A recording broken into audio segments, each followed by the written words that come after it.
Hello students, कैसे हैं आप लोग। तो जैसे हम लोग प्रीवियस लेक्चर में अपना मोशन कंप्लीट करा है, तो आज हम लोग का न्यू चैप्टर है, न्यू टॉपिक है, न्यू यूनिट है फोर्स। तो आज हम लोग अपना फोर्स स्टार्ट कर रहे हैं और फोर्स में हम चेक करेंगे कि फोर्स में किस तरीके से न्यूमेरिकल्स हमारे एग्ज़ाम में आएंगे, या बोर्ड एग्ज़ाम हो या एंट्रेंस एग्ज़ाम हो, हम सारा यहाँ पे कवर करने वाले हैं। ठीक है, तो अब ये देखो, यहाँ पे फोर्स को डिफाइन करने के लिए सिंपल कोई पूछे तो आप सिंपल वे में बोलते हैं कि किसी को पुश करना, किसी को पुल करना, ये सिंपली फोर्स कहलाता है। कि ये बात भी सही है, किसी बॉडी को पुश करें, किसी बॉडी को पुल करें, वो फोर्स कहलाता है। लेकिन थोड़ा और डीप चलते हैं कि फोर्स हमारे साथ एक्चुअल में और क्या कर सकता है। मैं सिंपल बच्चों आपसे एग्जाम्पल लेता हूँ कि मान लो कि एक बॉडी है जो यहाँ पे रेस्ट में है, यहाँ पे ये रेस्ट में है। बच्चों इस बॉडी में बाहर से आके मैंने एक फोर्स लगाया। जब इस बॉडी में बाहर से आके मैंने एक फोर्स लगाया तो बॉडी कुछ ना कुछ वेलोसिटी के साथ मूव करी। मतलब कहने का मतलब ये है, मैंने इतना फोर्स लगा दिया है कि बॉडी ने अपनी जो कंडीशन है रेस्ट वाली, वो छोड़ के वो आगे बढ़ चुकी है। ये सिंपल वे में आपसे बात कर दूं, एक बॉडी है, एक बॉल है जो लुढ़कती हुई आगे बढ़ रही है और आप यहाँ पे खड़े हैं। जब बॉल आपके पास आ रही है, आपने बॉल पे फोर्स लगाया और बॉल को रोक दिया। मतलब क्या हुआ, इसका मतलब जो बॉडी की जिस कंडीशन में थी, रेस्ट में थी, आपने उसको फोर्स लगाया और उसको चला दिया। मतलब उसके पास क्या दे दिया, उसको बच्चों वेलोसिटी प्रोवाइड करवा दी। मतलब क्या हुआ, वो किस कंडीशन में आ गई, मोशन की कंडीशन में आ गई। ठीक है, कब, जब वो रेस्ट पे थी। दूसरी कहानी क्या बन रही है, बॉडी ऑलरेडी किस में है बच्चों, बॉडी ऑलरेडी मोशन में है और आपने क्या करा, उस मोशन वाली बॉडी को फोर्स लगा के बच्चों उसको सिंपली वे में उसको रोक दिया। मतलब क्या हुआ, इसका मतलब क्या हुआ, दोनों कंडीशन के अंदर आपने करा क्या है, आपने बॉडी की स्टेट को, बॉडी जिस कंडीशन में थी उसको चेंज कर दिया। मोशन रेस्ट में थी, मोशन में ले आई, रेस्ट पे थी, मोशन में थी, रेस्ट पे ले आई। इसका मतलब ये हुआ, फोर्स लगाने की वजह से बॉडी अपनी स्टेट को भी चेंज कर सकती है। पुश और पुल फोर्स होता है, हम मानते हैं, लेकिन बॉडी अपनी फोर्स की वजह से अपनी कंडीशन, जिस कंडीशन में वो थी, इनिशियल थी, उसको भी चेंज कर सकती है। रेस्ट में है, मोशन में आ सकती है, मोशन में है तो रेस्ट पे आ सकती है। कब, जब बाहर से इसके ऊपर हम क्या लगा दें, फोर्स लगा दें। ठीक है, तो बहुत सारे साइंटिस्ट आए, सब ने अपनी अपनी बात कही फोर्स के बारे में कि फोर्स ऐसी है वैसी है। तो डिफरेंट साइंटिस्ट ने अपनी अपनी व्यूज़ रखे। लेकिन जो हमें पढ़ना है अभी आपके बारे में, जो इस चैप्टर में पढ़ना है, न्यूटन्स के ही लॉज पढ़ने हैं कि न्यूटन्स ने क्या कहा फोर्स के बारे में। हमें ये पूरी समरी लेकर चलनी है। न्यूटन्स के बच्चों 3 लॉ हैं, first law, second law and third law. इनको हमें पढ़ना है और इनकी बेस पे क्या न्यूमेरिकल्स बनने वाले हैं, हमें इसको सॉल्व करना है। जैसे हम प्रीवियस लेक्चर, हमारा मोशन था, काफ़ी लेंथी रहा, उसमें 6-7 लेक्चर बन चुके हैं जब ख़त्म हुआ है। लेकिन मोशन में फोर्स में इतना नहीं है, फोर्स 3 या 4 लेक्चर में इसको हम पूरा कंप्लीट कर लेंगे विद न्यूमेरिकल्स। अच्छा, अब देखो ज़रा, फोर्स कैसी क्वांटिटी है, पहले ये समझो ज़रा बच्चों, फोर्स कैसी क्वांटिटी है। तो अब क्या आपके बोलेंगे बच्चों, सर फोर्स जो है वेक्टर क्वांटिटी है। देखो वेक्टर क्या होता है, स्केलर क्या होता है, ये प्रीवियस लेक्चर में मैं पूरी कहानी बता चुका हूँ। बस एक छोटा सा ओवरव्यू और देता हूँ कि वेक्टर्स क्या होते हैं बच्चों। क्या वेक्टर्स वो होते हैं, स्केलर्स वो होते हैं जिनके पास सिर्फ और सिर्फ क्या होना चाहिए, मैग्नीट्यूड होता है। मतलब क्या हुआ, फॉर एग्जाम्पल मैंने आपसे कहा कि आप मार्केट जाइए और मार्केट से एप्पल्स लेकर आइए। तो आप मार्केट गए, एप्पल से 2 kg एप्पल लेकर आए, तो आप मुझसे क्या बोलोगे, सर ये मैं एप्पल लाया हूँ, वो ये 2 kg हैं। बच्चों आपने क्या बोला, एप्पल लाया हूँ 2 kg हैं। आप ये नहीं बोलोगे एप्पल लाया हूँ 2 kg नॉर्थ में, एप्पल लाया हूँ 2 kg साउथ में। मतलब आप कोई डायरेक्शन का यूज़ नहीं बताओगे। सिंपल क्या बताओगे, उसकी क्वान्टिटी क्या है, कितना उसका मैग्नीट्यूड है, 2 किलो, 5 किलो, 10 किलो, 20 किलो, कितने लेकर आए हैं, आप सिर्फ मुझे क्या बताओगे, इसका मैग्नीट्यूड बताओगे। तो बच्चों ऐसी क्वांटिटीज़ जो मैग्नीट्यूड बताने से सारा काम हो जाए, ऐसी क्वांटिटीज़ जिनका मैग्नीट्यूड बताने से हमारा सारा काम हो जाए, जिसमें डायरेक्शन की ज़रूरत ना पड़े, उसको हम क्या बोलते हैं, अपनी स्केलर क्वांटिटीज़। अब 2 किलो बताओगे एप्पल है, मेरा काम हो जाएगा, मैं समझ जाऊँगा तुम बताना क्या चाह रहे हो। अब ऐसी क्वांटिटीज़ जिसमें हमें मैग्नीट्यूड बताने के साथ साथ उसका डायरेक्शन नहीं बताना पड़े, तब जाके हमारे भेजे वो वाली बात बैठती है। इसका मतलब क्या हुआ, वो वेक्टर क्वांटिटी होगी। फॉर एग्जांपल मैंने कहा आपको कोचिंग से अपने घर जाना है। तब कोचिंग से घर जाओगे, मान लो आपका घर का रास्ता 4 किलोमीटर है, तो आप अब ये नहीं सीधा चले जाओगे, तो आपको बताना मैं आपसे पूछूंगा आपका घर कहाँ है, तो आप क्या बताओगे, सर मैं इस ऐसे रोड पर जाऊँगा, वहाँ से टर्न लूँगा नॉर्थ की तरफ, फिर टर्न लूँगा साउथ की तरफ, फिर जाऊँगा वेस्ट की तरफ। इस तरीके से अपना डायरेक्शन डिस्टेंस बताएंगे, डिस्प्लेसमेंट बताएंगे और कोचिंग से घर का। तो आप क्या बोलेंगे, सर मैं टर्न लूँगा और जहाँ टर्निंग पॉइंट आता है मतलब आपको मुड़ना पड़ रहा है, आपको डायरेक्शन देना पड़ रहा है, आप बोलेंगे सर मैं ईस्ट में मुड़ूंगा या मैं वेस्ट में मुड़ूंगा या मैं नॉर्थ में मुड़ूंगा। अब जब तक आप डायरेक्शन नहीं बता पाएंगे कि इस डायरेक्शन में मूव करना है, इस डायरेक्शन में जाना है, जब तक आप अपने घर पे नहीं पहुंच पाएंगे। तो इसका मतलब ये हुआ, ये क्वांटिटी कैसी है, ये क्वांटिटी कैसी है, इसमें मैग्नीट्यूड भी है कि 2 किलोमीटर चल के नॉर्थ में मुड़ना है, 1 किलोमीटर चल के साउथ में मुड़ना है, मतलब मैग्नीट्यूड भी आ रहा है और साथ साथ इसमें क्या आ रहा है, साथ साथ इसमें डायरेक्शन भी आ रहा है। क्लियर बात। तो ऐसी क्वांटिटीज़ जिनका पूरा फील लेने के लिए, जिनको पूरा समझने के लिए कि एक्चुअल पोजीशन, एक्चुअल चीज़ ये है, तो उसमें साथ साथ आपको डायरेक्शन भी चाहिए और साथ में इसको मैग्नीट्यूड भी चाहिए। ऐसी क्वांटिटीज़ को बच्चों हम क्या बोलते हैं, अपनी वेक्टर क्वांटिटीज़। डायरेक्शन भी होना चाहिए और साथ साथ इसका मैग्नीट्यूड भी होना चाहिए। ठीक है, तो फोर्स भी हमारे पास ऐसी ही क्वांटिटी है, कैसी, वेक्टर क्वांटिटीज़। अब फोर्स कहाँ से अप्लाई कर रहे हैं, मैंने बोला कि किसी एक बॉडी पे फोर्स अप्लाई कर रहा हूँ मैं 5 न्यूटन की, 5 सेल लेकिन कहाँ अप्लाई कर रहा हूँ, इधर अप्लाई कर रहा हूँ तो आगे बढ़ जाएगी, इधर अप्लाई कर रहा हूँ तो इधर बढ़ जाएगी, मतलब इधर अप्लाई करूँगा तो ईस्ट में जाएगी, इधर अप्लाई करूँगा तो ये वेस्ट में जाएगी। तो इसका मतलब क्या हुआ, फोर्स किस पर डिपेंड कर रही है, डायरेक्शन पर डिपेंड कर रही है। तो अब याद रखना, चाहे फोर्स सिंपल वाली हो, चाहे ग्रेविटेशनल वाली हो, चाहे इलेक्ट्रोस्टैटिक वाली हो, चाहे स्प्रिंग वाली हो, चाहे फ्रिक्शन वाली हो, कोई सी बच्चों फोर्स हो, वह हमेशा कैसी रहने वाली है, हमेशा वेक्टर क्वांटिटी ही रहने वाली है। ठीक है ना। तो ये छोटा सा ओवरव्यू था मोशन वाला। अब हमारे मेन टॉपिक है हमारा क्या, कि न्यूटन्स के लॉज का क्या है, उस पर आते हैं। ठीक है,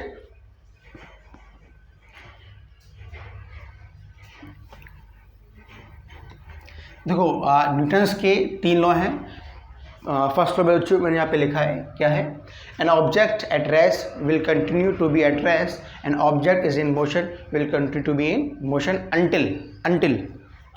बस यहाँ तक रखो, अभी यहाँ तक इतना देखो, इतना क्या है, बस क्या बोल रहा है न्यूटन साहब ने ये कहा। तो इससे पहले एक साइंटिस्ट थे एरिस्टोटल, वो पहले ही बोल चुके थे कि अगर बॉडी रेस्ट में है तो वो रेस्ट में ही रहेगी। लेकिन न्यूटन साहब आए, उन्होंने उसको स्टडी करा और फर्दर उसको एक्सप्लेन करा उनकी बात को। फिर न्यूटन साहब ने ये बोला कि अगर बॉडी, तुम बात तो सही कर रहे हो, बॉडी रेस्ट में है, वो रेस्ट में ही रहेगी। लेकिन न्यूटन साहब ने इसमें एक बात और लगा दी कि बॉडी की रेस्ट में रखी है तो रेस्ट में ही रहेगी। तुम बात सही बोल रहे हो, लेकिन अगर बॉडी मोशन में है, कुछ वेलोसिटी के साथ मूव कर रही है, तो वो मूव ही करती रहेगी जब तक क़यामत ना आ जाए। ये बात किसने बोली, ये बात बोली न्यूटन साहब ने। ठीक है ना। अब इतना तो हम समझते हैं, बॉडी रेस्ट में है, रेस्ट में रहेगी, दिखता है कि रेस्ट में रख दिया मैंने, कि क़यामत तक रेस्ट में ही रहेगा जब तक दुनिया ना ख़त्म हो जाए। अब बॉडी बच्चों मोशन में है तो बॉडी मोशन में ही रहेगी जब तक क्या ना हो, बॉडी मोशन में ही रहेगी। अभी हम फोर्स पे नहीं आ रही, बॉडी मोशन में ही रहेगी। लेकिन हम लोग देखते क्या हैं, अगर मेरे पास एक बॉल है और बॉल को बड़ी स्पीड से फ्लोर पे फेंक दूँ, तो बॉल जो होगी बच्चों 1 मिनट बाद, 2 मिनट बाद खुद ब खुद अपनी स्पीड कम करके रुक जाएगी। लेकिन न्यूटन साहब ने क्या बोल दिया, जब कोई चीज़ मोशन में है तो उसको तो मोशन में ही रहना चाहिए, तो ये बॉल रुक क्यों रही है। पहला क्वेश्चन तो मेरा ये बनता है, मतलब क्या हुआ, ये तो न्यूटन्स का लॉ गलत है या हम कुछ गलत देख रहे हैं। न्यूटन का लॉ तो बिल्कुल सही होगा, हम कुछ गलत देख रहे हैं। फिर अब आगे बढ़ते हैं, until and unless external force is applied. मतलब क्या हुआ, जब तक एक्सटर्नल फोर्स अप्लाई, अगर आप एक्सटर्नल फोर्स अप्लाई कर देते हैं तो अगर बॉडी रेस्ट में है तो वो अपने स्टेट को चेंज कर देगी, बॉडी मोशन में है तो वो भी अपने स्टेट को चेंज कर देगी। जब तक फोर्स नहीं लगेगी, बॉडी जिस कंडीशन में है, रेस्ट में ही रहेगी, मोशन में रहेगी। कब तक, जब तक फोर्स नहीं लगेगी। अब आप खुद देखो, जब मैंने बॉल को फेंका, जब बॉल जा रही है तो according to Newton body motion में ही रहनी चाहिए, लेकिन बॉडी बच्चों रुक जाती है। क्यों रुकती है, क्योंकि जब बॉडी सरफेस पे मूव करती है तो ग्रेविटी खींचती है, सरफेस का फ्रिक्शन लगता है, एयर की जो फोर्स है, एयर रेजिस्टेंस लगता है और नॉर्मल लगता है सरफेस से कॉन्टैक्ट में आने के बाद। तो कहने का मतलब ये है, जब भी कोई बॉडी सरफेस पे आ जाती है उसमें बहुत सारे फोर्स काम करना चालू कर देते हैं। अगर हम उन सारे फोर्स को हटा दें फिर बॉल को फेंकें बच्चों, फिर बॉल हमेशा मोशन में ही रहेगी अकॉर्डिंग टू न्यूटन। ठीक है, तो आई होप ये आपको बात समझ में आई हो कि फर्स्ट लॉ क्या है। एक बात और समझते हैं कि लॉ ऑफ इनर्शिया क्या है। लॉ ऑफ इनर्शिया, देखो लॉ ऑफ इनर्शिया बच्चों तो क्या है, जितनी मैं रेड वाली लाइन खींच रहा हूँ ना, ये वाली जितनी मैंने रेड वाली लाइन खींची है, ये आपका क्या है, लॉ ऑफ इनर्शिया। ठीक है, जितना रेड पोर्शन मैंने लाइन खींची है, मतलब क्या है, लॉ ऑफ इनर्शिया हमसे क्या बोलता है, बॉडी रेस्ट में है, रेस्ट में रहेगी, बॉडी मोशन में है, मोशन में ही रहेगी। हम लोग तो इसका मतलब क्या हुआ, हम किसको डिफाइन कर रहे हैं, अपने इनर्शिया को डिफाइन कर रहे हैं। तो कभी कभी बच्चे क्या बोलते हैं, जो फर्स्ट लॉ है वही हमारा बच्चों क्या है, लॉ ऑफ इनर्शिया है, लेकिन ऐसा नहीं है।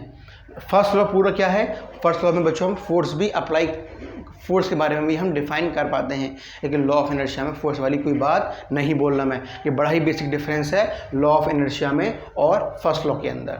फर्स्ट लॉ में हम बात भी करेंगे किसकी, फोर्स की, लेकिन लॉ ऑफ इनर्शिया में फोर्स की हम बात नहीं करते। ठीक है, अब इतनी बात समझ में आई। अब बच्चों, अब लॉ ऑफ इनर्शिया को हम, लॉ ऑफ इनर्शिया की हम नापतोली कैसे करें। अच्छा खुद सोचो, लॉ ऑफ इनर्शिया हमसे क्या बोल रहा है कि कोई बॉडी रेस्ट में है वो रेस्ट में रहेगी, मतलब यू इसका ज़ीरो है तो वो ज़ीरो रहेगा, अगर बॉडी मोशन में है तो वो मोशन ही करती रहेगी। इसका मतलब ये हुआ कि अगर अगर अगर इसको भी हम नापतोली करें, मैंने आपसे कहा कि एक बॉडी है जिसका मास है m1 और दूसरी बॉडी है जिसका मास है सिंपली m2। तो बच्चों लॉ ऑफ इनर्शिया को जब भी हम डिफाइन करेंगे उसकी मास के बेस पे डिफाइन करेंगे। कैसे करेंगे कि जिस बॉडी का मैंने बोल दिया m2 बड़ा है m1, जिस बॉडी का मास ज़्यादा होगा उसका लॉ ऑफ इनर्शिया भी ज़्यादा होगा। सिंपल अगर मैं एक एग्जांपल लूँ, दो व्यक्ति हैं, एक बड़ा ही मोटा है, एक बड़ा ही पतला है और दोनों रेस्ट की कंडीशन में हैं। मैं बोलूँ कि किसका इनर्शिया ज़्यादा है, तो आप क्या चेक करोगे किसका मास ज़्यादा है। आप क्या बोलोगे, मोटे वाले के पास मास ज़्यादा है, वो चाहेगा क्या, रेस्ट में रहना चाहेगा, लेकिन उसके पास मास कम है, उसका इनर्शिया कम होगा, हो सकता हो कुछ टाइम बाद मोशन में आ जाए। इस सिंपल लाइफ में हम देखते भी हैं, जो हैवी मोटे मोटे आदमी होते हैं वो अपनी जगह पे ही बैठे रहते हैं, इतना मूवमेंट नहीं होता एज़ कम्पेयर टू पतले आदमी के मुकाबले में। ठीक है ना, तो इसको हम सिंपल क्या बोलने वाले हैं बच्चों, लॉ ऑफ इनर्शिया। ठीक है, तो सिंपल हम बोल सकते हैं अपना इनर्शिया जो होगा आपका वो डायरेक्टली प्रोपोर्शनल है किसके, इसके मास के।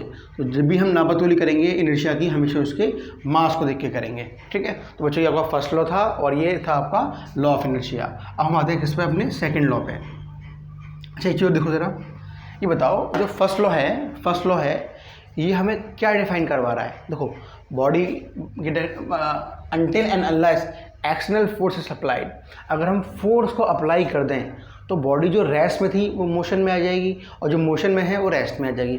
मतलब क्या हुआ, ये फर्स्ट लॉ हमें क्या डिफाइन करवा रहा है कि फोर्स के बारे में बताना चाह रहा है कि फोर्स ना कि कोई चीज़ होती है जो बॉडी की स्टेट को चेंज कर सकती है। मतलब क्या हुआ, याद रखो, इस पॉइंट को याद रखो कि फर्स्ट लॉ जो है आपका, फर्स्ट लॉ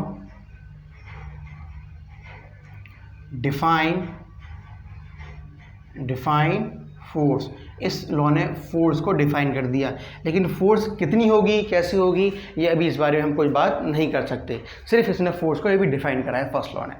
एक बात तो हमने यहाँ से ही समझी।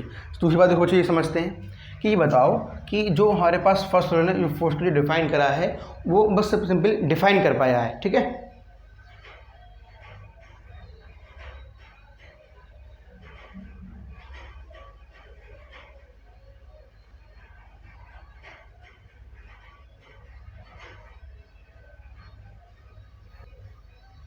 ठीक आता हूँ। ठीक, हाँ कहाँ थे, देखो बच्चों फर्स्ट लॉ को इसने डिफाइन कर दिया है, किसने, फर्स्ट लॉ ने। ठीक है, फोर्स को डिफाइन कर दिया है।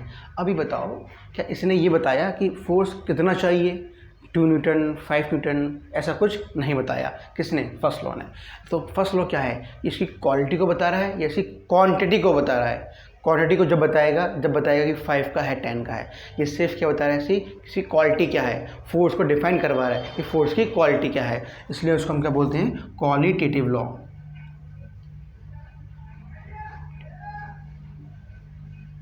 ठीक है ना, अगर ये क्वांटिटी बताता कि फोर्स 5 का है तो उसको हम क्या बोलते हैं, क्वांटिटेटिव लॉ, क्वांटिटी बताने वाला। ये सिर्फ क्वालिटी बता रहा है कि फोर्स में भी कोई चीज़ होती है।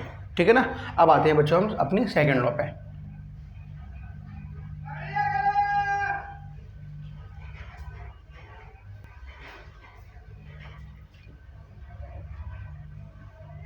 देखो सेकेंड लॉ हमसे क्या बोलता है, द फोर्स इज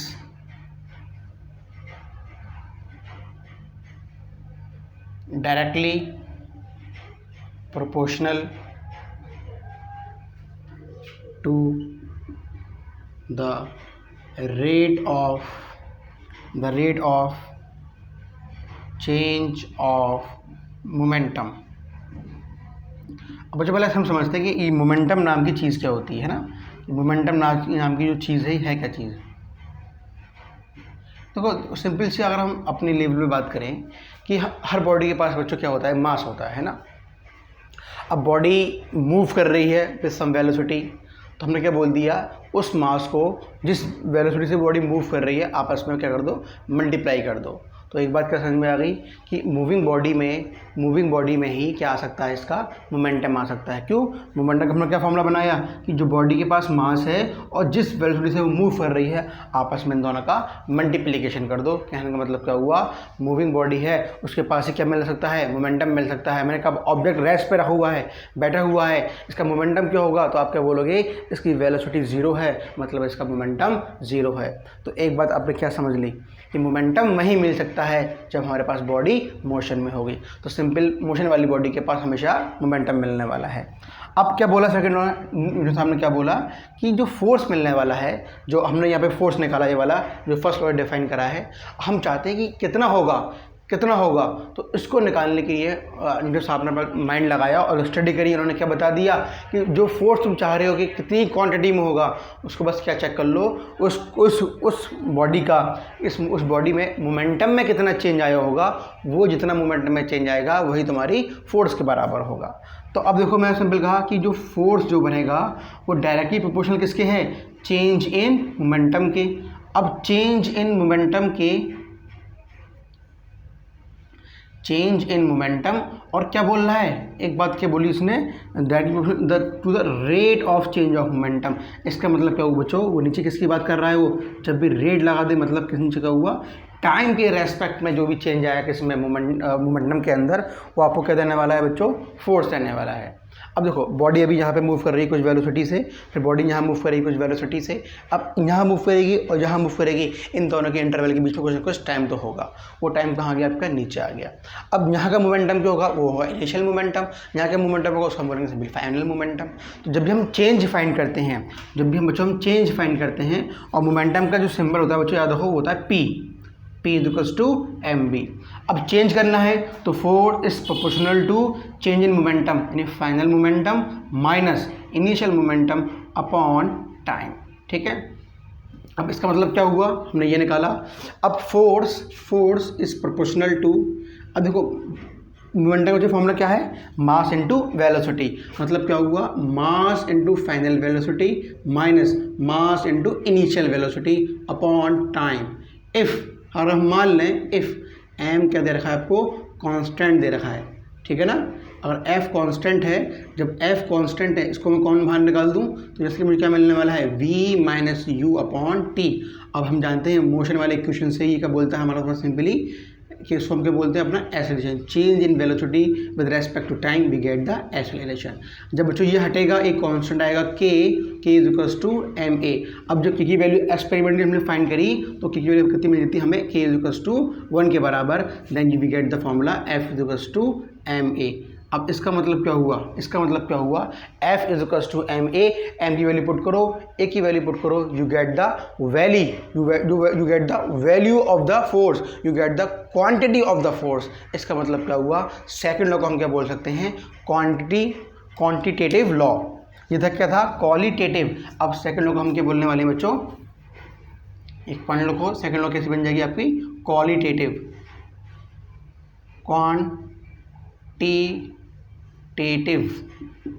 लॉ, क्योंकि इसने क्या बता दिया कि f equals to ma, force की क्वांटिटी कितनी है इसको इसने क्या कर दिया, एक्सप्लेन कर दिया। तो इससे हम क्या समझ गए, सेकंड लॉ जो है आपका कौन सा है, क्वांटिटेटिव लॉ है। ठीक है, जल्दी करो फिर इसको आगे बढ़ाते हैं।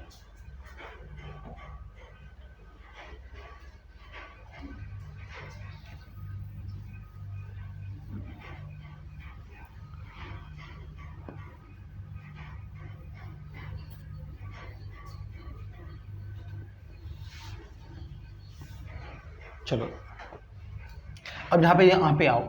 अभी यहाँ जो मैंने माना है ना, अपना मास को कांस्टेंट माना है। तो F इज टू ma, जो बच्चों फॉर्मूला है ये एक शर्त के तहत है, जब हमारे पास मास की वैल्यू कैसी दे रखी हो, कांस्टेंट दे रखी हो। ठीक है, अब मैंने बोला if mass is not constant then force. अब देखो इसको समझना ज़रा, force is equals to change in momentum, यानी P final minus P initial is equals to time के बराबर। अब मेरी बात को बहुत समझना। अब ये देखो क्या बोल दिया, मास जो है कांस्टेंट नहीं है। ठीक है, अब अभी हमने क्या पढ़ लिया, जो मोमेंटम का फॉर्मूला है P is equals to mv है, और क्या बोल दिया, मास कांस्टेंट नहीं है। इसका मतलब क्या हुआ, मास आपका चेंज हो रहा है। मोमेंटम का चेंज किस पर डिपेंड करता है, मतलब मास को चेंज करो या इसकी वेलोसिटी को चेंज करो। जब हमने ये फॉर्मूला बनाया था इसमें हमने मास को कांस्टेंट रखा था, मतलब वेलोसिटी को चेंज करवा रहे थे। या तो आप दोनों को चेंज कर दो या सिंपली एक को, किसी भी एक को चेंज कर दो, मोमेंटम में चेंज आ जाएगा और मोमेंटम का चेंज आपको फोर्स प्रोवाइड करवा देगा। तो कहने का मतलब क्या हुआ, अगर मैंने मान लिया कि मास इज नॉट कांस्टेंट और देन फोर्स क्या होगी, यही होगा। हमने क्या मान लिया, यहाँ पे v कैसे मैंने मांग कर रहा हूँ कि v की वैल्यू कैसी है, कांस्टेंट है। अब फोर्स को कैसे मिलने वाली है, देखो ज़रा, फोर्स इज इक्वल्स टू, अब क्या मिलेगा, mv माइनस mv। ठीक है ना, अब v यहाँ पे भी है, v यहीं पे रखें क्योंकि v कैसा है मेरे पास, चलो अभी लिखते हैं u है भी है ना अपॉन t। अब मास कांस्टेंट नहीं है तो m1 m2 बोलना पड़ेगा। तो f इज इक्वल्स टू, अब देखो जो v है वो u है, क्या एक ही तो रहेगा क्योंकि v कैसा है बच्चों, u बराबर हमेशा v के होगा। तो उसको यहाँ पर, अब मैं यहाँ पर पुट कर दूँ v, तो बच्चों मैंने v को बाहर निकाल दिया, m1 minus m2 upon t। ठीक है, इसका मतलब क्या हुआ, force is equals to, v को मैंने बाहर निकाला, क्या बोलूँगा यहाँ पे अब मैं, change in mass upon t, मैं क्या बोलूँगा, चेंज इन मास। ठीक है, मतलब क्या हुआ, ज़रूरी नहीं कि हम F is equals to M को ही यूज़ करें, हम बच्चों इस फॉर्मूले को भी यूज़ कर सकते हैं। कब, जब हमें फोर्स निकालनी हो। तो मोमेंटम का formula F is equals to M है, ये कंडीशन के तहत है, ये केस है। सेकंड फॉर्मूला इसका क्या बन सकता है, ये वाला फॉर्मूला। और जनरल फॉर्मूला क्या है उसका, तो जनरल फॉर्मूला क्या बोलेंगे, जनरल फॉर्मूला क्या है इसका, ये वाला, कि force is equals to change in momentum with respect to time. ठीक है, अब देखो जब भी क्वेश्चन में हमें गिवन हो कि एक्सेलरेशन गिवन हो, मास गिवन हो, तो बच्चों सिंपल ये फॉर्मूला यूज़ कर लोगे। ठीक है, लेकिन जब क्वेश्चन में तुम्हें मास का चेंज हो रहा हो और v गिवन हो विद रेस्पेक्ट टू टाइम हो, तो सिंपल हम क्या निकाल सकते हैं, सिंपली अपनी हम इक्वेशन फोर्स को निकाल सकते हैं। अब ऐसे क्वेश्चन कहाँ मिलेंगे, देखो जब भी रॉकेट वाले क्वेश्चन आते हैं, जब मान लो कि रॉकेट है और रॉकेट ऊपर जा रहा है, जब जो रॉकेट ऊपर जाता है ना, उस पर जो छोटे छोटे फ्यूल टैंक्स लगे होते हैं रॉकेट को, क्योंकि रॉकेट जब अर्थ से मून पर जाएगा तो उसको वहाँ जाने के लिए बहुत सारा फ्यूल चाहिए। तो यहाँ पे जो होते हैं बहुत सारे फ्यूल टैंक्स लगे हुए होते हैं। तो करता क्या है, और जब उसका फ्यूल टैंक्स खाली हो जाता है तो अपने जो फ्यूल टैंक को तोड़ के अलग कर देता है अपनी सरफेस से। तो अभी ऊपर जा रहा है ना, तो हौले हौले जो फ्यूल टैंक्स खाली होते जाते हैं वो उनको अलग करता रहता है। इसका मतलब क्या हुआ, जब रॉकेट अर्थ से किसी प्लेनेट पे, मून पे जाता है, तो वो अपने मास को हौले हौले कम करता रहता है। तो किस में चेंज आ रहा है, यहाँ पे उसके मास में चेंज आ रहा है। ठीक है ना, तो ये वाले क्वेश्चन हम बनाएंगे जब हम मास का चेंज पढ़ेंगे। तो अभी तो आप सिंपल फॉर्मूले को लिख लो कि जब हम क्या फॉर्मूला क्या बना रहे हैं। ठीक है, चलो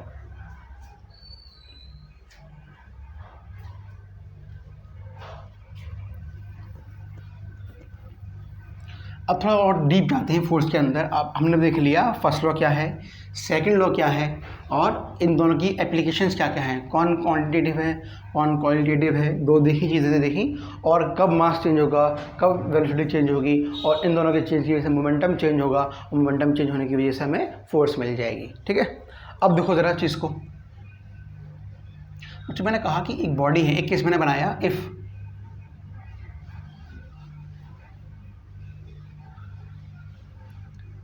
ये सिंपल देखो, बस सिंपल समझ लो, ये एक सरफेस है बच्चों, मैंने यहाँ पे एक बॉडी रखी, इसका मास है सिंपल m है। मैंने आपसे कहा कि मैंने इधर से एक फोर्स लगाया है 10 न्यूटन का, और यहाँ से मैंने एक फोर्स लगा दिया है अपना सिंपली 10 न्यूटन का। अब मैं आपसे पूछूं, बताओ बॉडी कहाँ मूव करेगी, तो आप क्या बोलोगे, सर दोनों तरफ से लगने वाला फोर्स सेम है, मतलब क्या हुआ, बॉडी कहीं भी मूव करने नहीं वाली। इसका मतलब क्या हुआ इस ऑब्जेक्ट पे लगने वाला फोर्स कैसा है। तो अगर इसको मैं इधर से लगाऊँ 10 का और इधर से लगाऊँ 10 का, तो हम क्या कहते हैं कि फोर्स एक वेक्टर क्वांटिटी है, मतलब वो डायरेक्शन पे डिपेंड करती है। मैंने मान लिया इधर से लगने वाला फोर्स का डायरेक्शन पॉजिटिव है, तो इधर से लगने वाले का डायरेक्शन नेगेटिव होगा। इधर है +10 का, इधर है -10 का, दोनों को जब ऐड करोगे कितने मिल जाएगा, net force is equal to 0 के बराबर। क्या ये बात समझ में आ गई। ऐसा नहीं, अपने प्रैक्टिकल लाइफ देखो, बॉडी का मूव कर सकती है।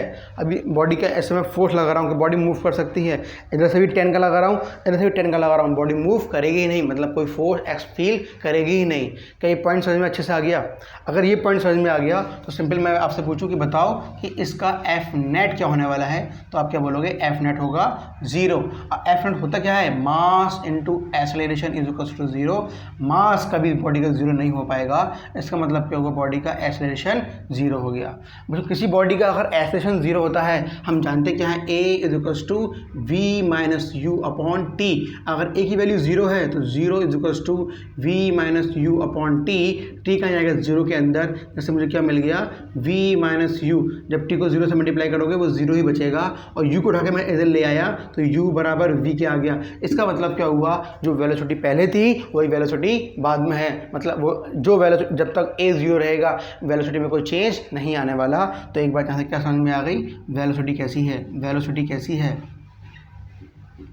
वेलोसिटी कैसी है, कांस्टेंट है। ठीक है, वेलोसिटी कैसी है, कांस्टेंट है। अब बॉडी किस कंडीशन में है, कहीं मूव कर रही है, मूव नहीं कर रही, मतलब क्या हुआ, इसकी जो इनिशियल वैल्यू है, इनिशियल वेलोसिटी बच्चों कैसी है, 0 है। जब इनिशियल 0 है तो फाइनल भी कैसी होगी, वो भी 0 हो जाएगी। तो एक बात यहाँ से क्या समझ में आ गई, बॉडी किस कंडीशन में होगी, रेस्ट वाली कंडीशन में होगी। तो ऐसी कहानी जहाँ ये पूरी कहानी बन रही हो उसको हम बोलते हैं जो एफ नेट है, जो एफ नेट है उसको हम क्या बोलते हैं, अपनी simply balance force. I hope balance force का कॉन्सेप्ट आपके समझ में आ गया होगा। एफ नेट क्यों, एफ बैलेंस मतलब एफ बैलेंस लग रहा है, एफ नेट बैलेंस है, मतलब क्या हुआ, चारों तरफ से उस बॉडी पे लगने वाला फोर्स कैसा है, इक्वल है, सेम है। जब सबको ऐड करोगे वो कितना आ जाएगा, 0 आ जाएगा। जब फोर्स 0 आ गया मतलब एक्सेलरेशन कितना हो गया, 0 हो गया। जब एक्सेलरेशन 0 हो जाएगा तो मिलने वाली वेलोसिटी भी कैसी रहेगी, 0 नहीं होगी, कांस्टेंट होगी, कांस्टेंट होगी। लेकिन बॉडी रेस्ट में थी, बॉडी रेस्ट में थी तो इनिशियल 0 है, इसकी वजह से इसकी फाइनल 0 है। जब बॉडी किस में है, रेस्ट में है। अब इसको मैंने क्या कहा कि बॉडी जो है ये 5 मीटर पर सेकंड से मूव कर रही है। अब बॉडी मूव कर रही है 5 मीटर पर सेकंड से। आपने इधर से फोर्स लगाया 10 न्यूटन, इधर से फोर्स लगाया 10 न्यूटन, ठीक है। अब मैं पूछूं कि लगने वाला फोर्स कैसा है, तो आप क्या बोलोगे, लगने वाला फोर्स अभी भी कैसा है, अभी भी बैलेंस है, तो दोनों तरफ से फोर्स जो है इक्वल लग रहा है। इसका मतलब क्या हुआ, इसका मतलब क्या हुआ, एफ नेट कैसा है, एफ नेट कैसा है बच्चों, एफ नेट अभी भी 0 है। तो मतलब क्या हुआ, ए अभी भी 0 है। इसका मतलब क्या हुआ, वेलोसिटी कैसी मिलने वाली है, कांस्टेंट मिलने वाली है। क्या अब भी बॉडी रेस्ट में होगी, नहीं। कांस्टेंट का मतलब क्या होता है, जो इनिशियल है वही फाइनल है। इनिशियल कितनी है, 5, तो फाइनल भी कितनी होगी हमारे पास, सिंपली 5। मतलब बॉडी जिस वेलोसिटी से मूव कर रही है उस वेलोसिटी हमेशा मूव करती ही रहेगी। 5 से मूव कर रही है, जिंदगी भर वो 5 से मूव करती रही। कब तक, जब तक उस पर एफ नेट 0 हो, तब उसका एक्सेलरेशन 0 हो, मतलब velocity remains constant, then you get the same velocity as the initial velocity. Clear बात बच्चों, करो उसको। अगर इसी चीज़ में अगर मैं थर्ड केस बनाऊं, मैंने बोला इधर से लगा 5 न्यूटन और इधर से लगा आपके पास कितना, 10 न्यूटन। क्या बॉडी क्या बैलेंस फोर्स लग रही है, आपके बोलोगे अब बैलेंस फोर्स नहीं है, दोनों तरफ से फोर्स बैलेंस नहीं है, एक तरफ से ज़्यादा है एक तरफ से कम है, तो बॉडी कहाँ मूव करेगी, तो आप बोलोगे इधर से 5 है इधर से 10 है, तो बॉडी इधर मूव करेगी, किससे, 5 के फोर्स से। क्यों, क्योंकि 5 का फोर्स इधर से लग रहा है, वो उसको कैंसिल करके 5 के से ये आगे बढ़ जाएगी। इसका मतलब क्या हुआ कि यहाँ पे F net is equal to 0 है, नहीं है, F net not is equal to 0। इसका मतलब क्या हुआ, ए की वैल्यू 0 नहीं होगी। इसका मतलब क्या हुआ, वेलोसिटी कांस्टेंट नहीं होगी। तो वेलोसिटी कैसी होगी, वेलोसिटी कैसी होगी हमारे पास, नॉन यूनिफॉर्म। और यहाँ वेलोसिटी कैसी है बच्चों, इस कंडीशन में कैसी है, यूनिफॉर्म। ठीक है, मतलब समझ में अच्छे से आ गए ना, जल्दी से करो फिर आगे बढ़ाते हैं इसको।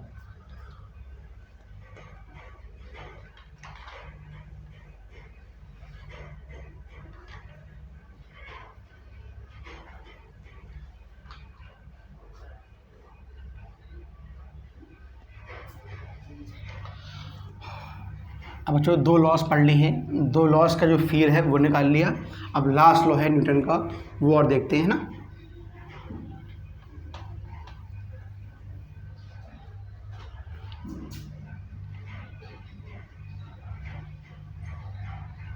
थर्ड लॉ क्या कहता है हमसे ना, थर्ड लॉ कुछ हमसे क्या बोलता है कि every action has equal and opposite reaction. मतलब क्या हुआ, एवरी एक्शन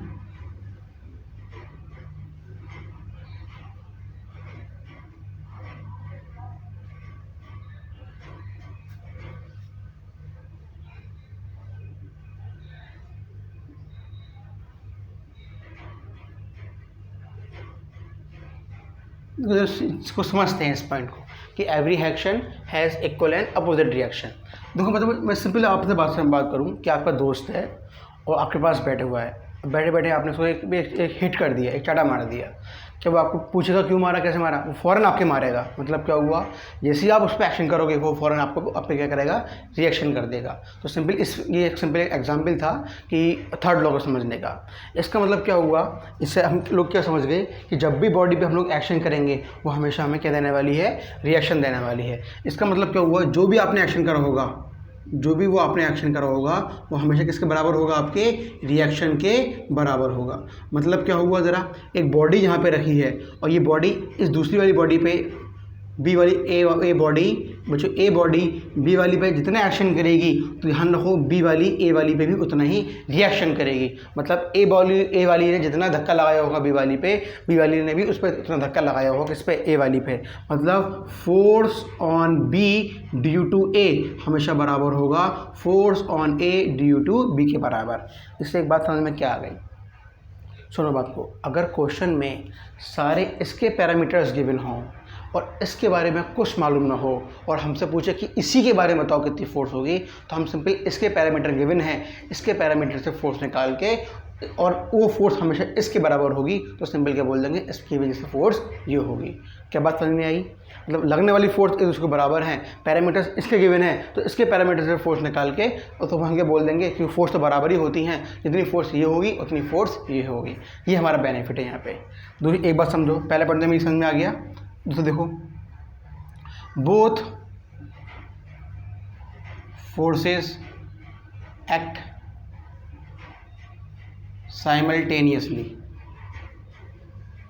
ऐसा नहीं कि एक फोर्स अभी लगाई हो तो एक फोर्स 1 घंटे बाद लगेगी। आप किसी को मारोगे वो हाथ आपको फ़ौरन मारने को आएगा, बिना टाइम गवाए मारने को आ जाएगा। कहने का मतलब क्या हुआ, जैसे किसी पे एक्शन करोगे फ़ौरन वो आप पे रिएक्शन करेगा। ये वॉल है, ये वाइट बोर्ड है, इसको जैसे मैं एक्शन दे रहा हूँ ये फ़ौरन भी अपना रिएक्शन दे रहा है। इसका मास ज़्यादा है, इसका इनर्शिया ज़्यादा है, इसलिए इस पर कुछ थकान नहीं हो रही, सारा काम किसको होगा, मेरे ऊपर होगा। ठीक है, तो both forces act simultaneously. Third question देखो इसका, act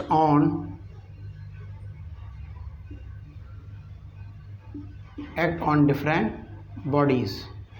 मतलब क्या हुआ, ये नहीं कि मैं एक्शन भी खुद पे कर लूँ और रिएक्शन भी खुद दे दूँ, ऐसा पॉसिबल नहीं है। मतलब आप एक्शन किसी और पे करोगे, रिएक्शन वो वाली बॉडी देगी। मतलब दो भी जब भी फोर्स लगता है ये हमेशा पेयर्स में लगता है, कपल्स में लगता है, दो के बीच में ही काम होता है। एक आपका वाइट बोर्ड है, एक मैं हूँ, तो एक ये हो गया, एक मैं हो गया। मैं इस पर फोर्स लगाऊंगा, ये मेरे ऊपर फोर्स लगाएगा, तो यही क्या है कि एक्ट ऑन डिफरेंट बॉडीज़। मुझे एक उसका एग्जाम्पल मैं आपको एक एग्जाम्पल और दिखाऊँ। मान लो ये छोटा सा बच्चा है, 10 साल का बच्चा है और ये बड़ा पहलवान है, 40 ईयर का है, बड़ा ही पहलवान है, बेशुमार मान लो। ठीक है, अब देखो, अब जब ये इसको घुसा मारेगा, इसका मतलब क्या हुआ, ये इस पे एक्शन दे रहा है और जब ये जितना मान लो तुम दोबारा घुसा मारते हो, आप दोबारा पे एक्शन दे रहे हो, दोबारा आपको रिएक्शन देती है, तभी तो हमारे हाथ में दर्द होता है। जब ये इसको घुसा मारेगा तो जितना ये एक्शन देगा उतना ये इस पर रिएक्शन पड़ेगा, इस उल्टा इसके हाथ पे लगेगी। ठीक है, जब ये इस पर घुसा मारेगा तो ये तो पूरा ज़मीन में घुस जाएगा। कहने का मतलब क्या हुआ, इसका जो पूरा का पूरा मटेरियल है, जो इसका पूरा बॉडी लैंग्वेज है, पूरा ही चेंज हो जाएगा, तभी इस पर घुसा मारेगा। अभी मैंने क्या बोला कि जितना एक्शन होगा उतना ही रिएक्शन होगा, लेकिन यहाँ तो अलग अलग कहानी बन गई। जब ये इसको मार रहा है तब भी इसको लग रही है, तब ये इसको मार रहा है तब भी इसको लग रही है। कहने का मतलब फिर ये न्यूटन का लॉ कैसे काम करा। देखो सुनो बात को अच्छे समझना कि लगने वाला जो फोर्स होगा ना, अच्छे समझना, लगने वाला जो फोर्स है इन दोनों के बीच में, इसके और इसके बीच में, बेटा वो सेम है। वो सेम है, लेकिन जो इसका इफेक्ट है उसकी बात नहीं कर रहे। इसका इफेक्ट डिफरेंट, फोर्स का जो इफेक्ट है एक दूसरे के ऊपर वो डिफरेंट हो सकता है, लेकिन जो फोर्स होगा जब ये इस पर लगाएगा 5 न्यूटन का, तो ये भी क्या लगा रहा होगा 5 न्यूटन का। जब बच्चा इसको मार रहा होगा 5 न्यूटन से, तो उसके हाथ में भी क्या फील हो रहा होगा 5 न्यूटन।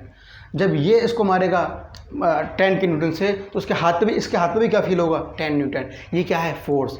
लेकिन अब बात करें इसकी इफेक्ट की।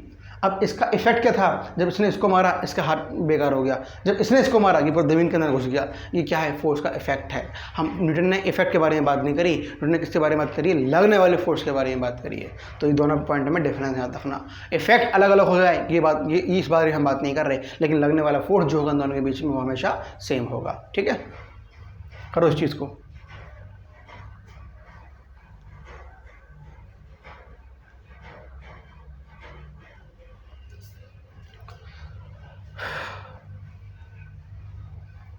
अच्छा अब ये देखो ज़रा, ये देखो एक्शन और and action and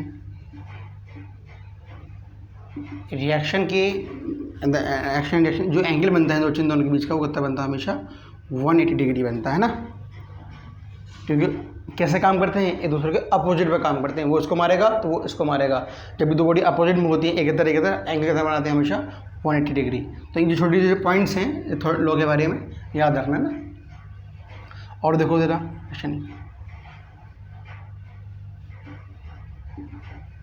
action and reaction और सेम इन नेचर। अब ऐसा नहीं होगा कि एक फोर्स, अब किसी को तुम धक्का लगा रहे हो तो मैंने बोल दिया ये फोर्स अलग, ऐसे मान लो आपने इस बॉडी को ऐसे पुल करा आगे की तरफ 10 न्यूटन से। अब बॉडी सरफेस पे है तो इस पर क्या लग रहा होगा, आपका नॉर्मल भी लग रहा होगा। मान लो इस बॉडी का बच्चों मास जो है वो 5 kg है। अब पूछूँ mg कितना लग रहा होगा, उस पर नीचे लगने वाला फोर्स कितना होगा, तो आपके बोलोगे नीचे कौन खींच रहा है इसको, ग्रेविटी। तो फोर्स के बन जाएगा बच्चों F = ma तो होता है। अब m कितना है इसका 5, और g कौन है, ग्रेविटी कितनी होती है 10, कितना लग गया 15 न्यूटन। तो अब ये नहीं बोलोगे कि तुम इस पर 10 का लगा रहे हो और ये 50 का लगा रहा है। देखो ये फोर्स अलग अलग हो गई। आप 10 का लगा रहे हो और ये बॉक्स आप पे कितना लगा रहा है, हम उसके बारे में बात कर रहे हैं। नेचर जो होगा वो सेम होगा। मतलब क्या हुआ, अगर आप ग्रेविटी वाले की फोर्स की बात यहाँ पे नहीं कर सकते, आप इस पर 10 का लगा रहे हो तो ये भी आप पे 10 का लगा रहा होगा। वो ये है एक्शन रिएक्शन। एक्शन रिएक्शन ये नहीं है कि आप उसको 10 का लगा रहे हो और जो ब्लॉक है अर्थ पे 50 का लगा रहा है। वो अर्थ का और ब्लॉक का है, ये आपका और ब्लॉक का है। ठीक है, एक्शन रिएक्शन हमेशा उनका नेचर हमेशा सेम रहना चाहिए। ठीक है,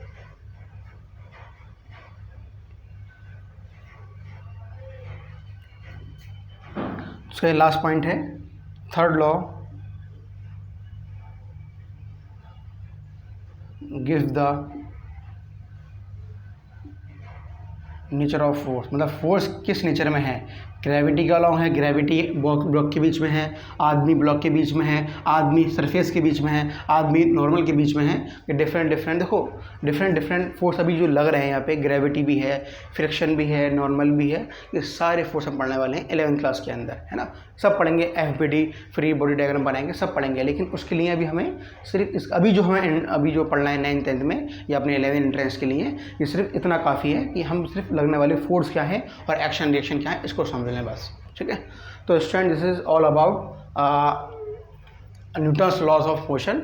और फिर नेक्स्ट लेक्चर के अंदर हम लोग क्या लेके आएंगे अपना कि इस पर न्यूमेरिकल्स किस तरीके से आते हैं। ठीक है, और इन फॉर्मूलेस को हम किस तरीके से मॉडिफाई कर सकते हैं। फॉर्मूला कौन सा, F = ma। ठीक है, इन फॉर्मूलोस की बेस पर हम कैसे न्यूमेरिकल सॉल्व करेंगे और इस फॉर्मूले को हम कैसे मॉडिफाई कर सकते हैं। ठीक है, आप लोग इतना पढ़ के आइएगा तो उसको हम आगे बढ़ेंगे।